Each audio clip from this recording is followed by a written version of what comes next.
Hey friends, it's Ashley from Live Happy Tarot. I'm here to talk about the Vivid Journey Tarot. This is a very, very bright and happy deck. It comes in this great big box with a nice magnetic closure. This is probably one of my favorite kind of boxes. This one, or just a small box with the magnetic closure.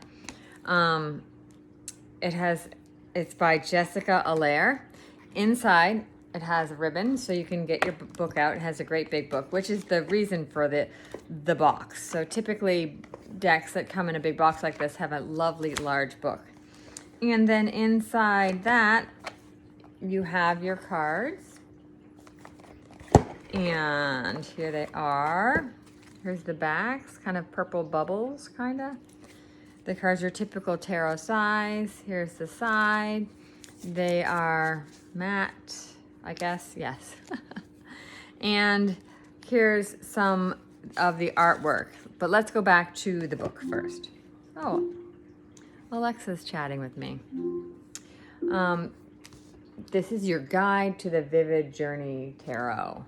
Jessica Alaire began her tarot training with a simple one-card readings, focusing on what the universe wanted her to know, listening to her own intuition to receive an answer. There's no right, and then she just goes into the how to read tarot. There's a little bit about color in here and why she chose the different colors for each card. And then there's just a little bit about each card. This is a color guidebook, which is really nice. It has a drawing of each card, which I also think is really nice.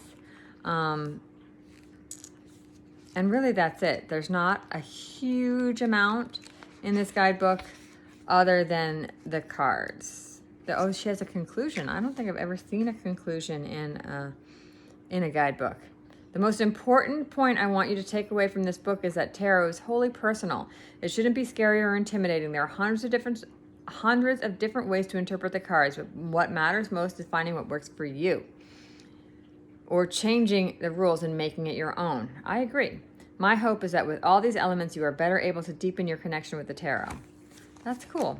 I haven't actually seen a conclusion like that for each of the cards. She does talk a little bit about how to read, how to read tarot itself. And like I said, a little bit about the colors, but then also a little bit about what the suits represent, and also some of the numerology, which is nice, and even going into the court cards.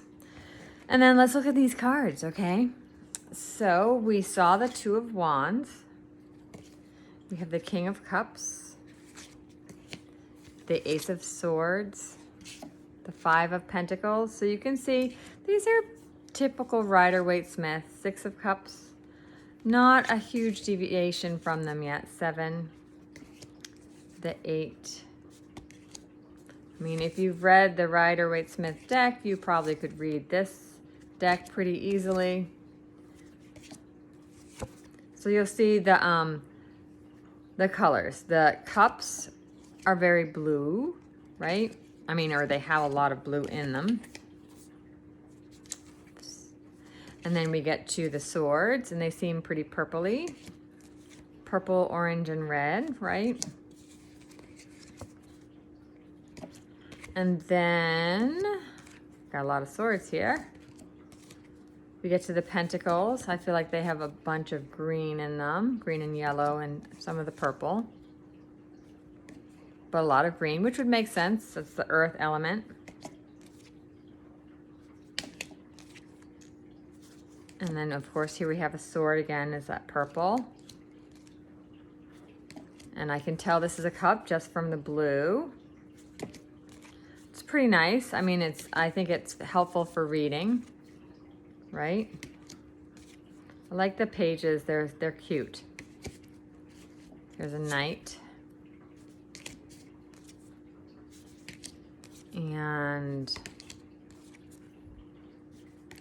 Ten of Swords. This is different, slightly. The page.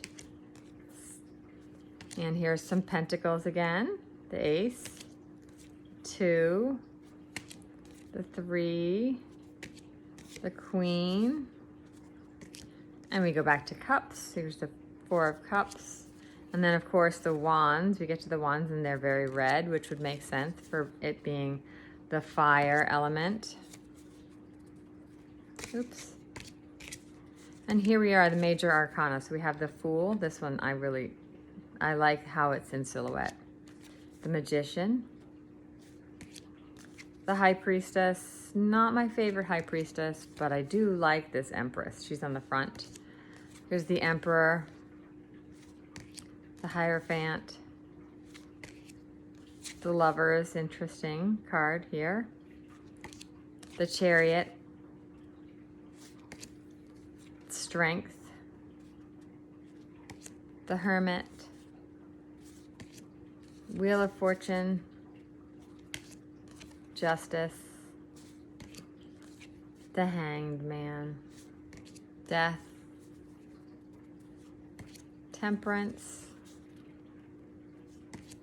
The Devil. The Tower. For some reason we stop there. I've definitely shuffled these. And we go back to cups and wands, some court cards and some cups. Oh, and here we go. Here's the Star and the Moon and the Sun. Beautiful Sun. We got some wands again.